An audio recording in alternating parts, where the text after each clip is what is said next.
Ryan Glover. I just wanted to talk in this video about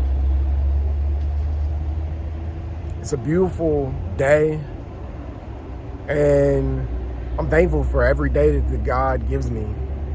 I think that we have to take, count of our blessings, the things that are going right in our lives. I think a lot of times people take things for granted, even though you may not get everything that you wanted, things may not go the way that you planned. You can still be grateful. You can still have gratitude. You can still thank God for giving you another day upon this planet. You may not have everything you want, but the important thing is to continue going after it. You don't have to just settle for where you are. You can make plans. You can write things down and see where it is that you want to go. I've had a little bit of adversity in the past. I'm going through a little bit of adversity now, but that doesn't define me. I think how you overcome the adversity is what defines you. You come out better. You come out a better version of you. I think a lot of times and stuff, people will allow their circumstances to define who you are, but don't allow your circumstances to define who you are. You define who you are. You just gotta take action, and I think take calculated action and not think about it so much. I think that a lot of times people want to do something, but instead of doing what they want to do, they make excuses. They say they don't have enough resources. But I feel that you can do action, whatever your dream is, and get closer to it. If you want to be a writer, if you want to be an actor, you want to travel across the world, you could do it. And I think a lot of times that we make excuses, that we put things on hold. We say it has to be some kind of time when we're ready, but a lot of times you're ready right now. And the best thing to do is to take action. Everything obviously is going to happen overnight. There's a lot of times where I feel things take time. It takes patience. How patient are you going to be? Are you going to give up when you experience adversity or when it looks like things aren't going your way? I think the most important thing is to think that even if things aren't going our way, if we continue working at it, we continue plugging away, at the problems, the obstacles, things are going to get better. And, sometimes maybe you need to pivot.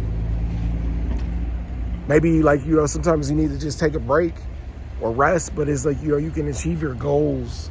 I really do believe that. I believe any goal you set or write down is you can achieve it financially, emotionally, physically, spiritually. I think a lot of times people make it a lot harder than it is in their mind with their fears. And I'm in a place where I'm so free. I really don't care what anyone thinks. I think it's so important to be able to go after your goals and have tenacious, have vision for the future. And a lot of times people may not understand it, and that's okay. You gotta understand. I saw this really powerful video of Oprah Winfrey and Tyler Perry, and Tyler Perry was you gotta be careful who you put in your boat, because some people are trying to drill holes in your boat, and that may be true. Sometimes the best way to go on the journey is alone. So yeah, it's for sure one of those things is you got to know what you want and why you want it. I think a lot of times people get their goals and they're not satisfied and they're not happy because what they really wanted was something more fulfilling. I think the most fulfilling thing that you could do is spread the gospel of Jesus Christ. That's my personal idea of what happiness and success looks like. The people who I think are the most happy in the world, in my opinion, someone like Joel Osteen, who I admire a great deal. He spreads the gospel and he does it in a way that isn't common. He's not copying anyone else. I know you've seen a video of that girl where she's on TikTok and she's basically emulating TD Jakes, but it's a white girl. And obviously that's not her natural way that she talks.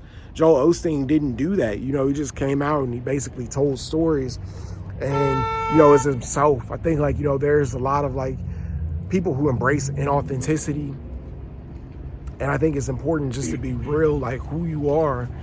you know, because there's only one you. And I think, like, you know, a lot of times, like, you know, we'll see people who have success and people copy all these trends, or they copy the TikTok, or they copy the Instagram, and I think that's lame. I think, like, you know, a lot of people and stuff may seem like, oh, like, you know, that's something talented. I mean, it's okay to draw inspiration, but to just copy, like, outright, like, you know, what someone else did. I understand people do that for different reasons, but why can't you guys make original content and, like, you know, give credit to the people whose, like, ideas you borrow? I think, like, you know, it's important to put references or whatever. I'm forever shouting out Black News. Like, you know, that's who I'm able to get, like, a lot of my interviews from, and I appreciate them, like, you know, because they put the publicist information right at the end on Black News, and I was able to build up my platform, have some very, you know, incredible people, like, I was able to connect with from the Black community. And I think, like, you know, it's important to give people credit where credit is due. I think that there's a lot of times where people are just stealing content and posting it like it's theirs, not giving, like, people who break, like, these news stories the credit. I think we could do better in that. I think, like, social media just as a whole, you know, where you see, like, people who post, like, false information. I've seen so much false information, even regarding the fires that are going on in California. I think that people on social media need to take a little bit more responsibility, especially when they start sharing, you know, these fake news videos. I think, like, you know, these prophecy people, I'm tired of them, you know, where they, like, are predicting, like, these prophecies and, you know, for disaster to come. And then if they're really, like, you know, inspired by God, but I feel like, you know, how is that so hard? I would say, like, the vast majority of these people are hoaxes. I'm sure there's someone who, like, you know, actually probably does get it right. But if you're doing it for just the fear monger and to get people scared so that they'll leave Los Angeles or, like, they'll leave California, I think, like, you know, that's horrendous. I think, like, you know, that science has shown, like, you know, the probability that there will be, like, you know, an earthquake in the future in California. And, you know, that's not something and stuff, everything that the people who live there are absent to. It's a beautiful place to live, obviously. We've seen what happened with the Pacific Palisades fire. We've seen, like, other natural disasters and how natural disasters can be devastating. And my lifetime, particularly, I think one of the most, like, I was thinking about, like, Hurricane Katrina. I think, like, you know, that we live in a concerning time. You know, Trump is about to take office in a few days, and we know what happened near the end of his last presidency. It's just, like, you know, to say that it's a specifically fearful time, especially for people who came here from other countries, like, you know, that aren't citizens or weren't able to get their citizenship, and, you know, have been living here, and, you know, the possibility that they could be deported. And I think, like, you know, that Trump has stoked a lot of fear that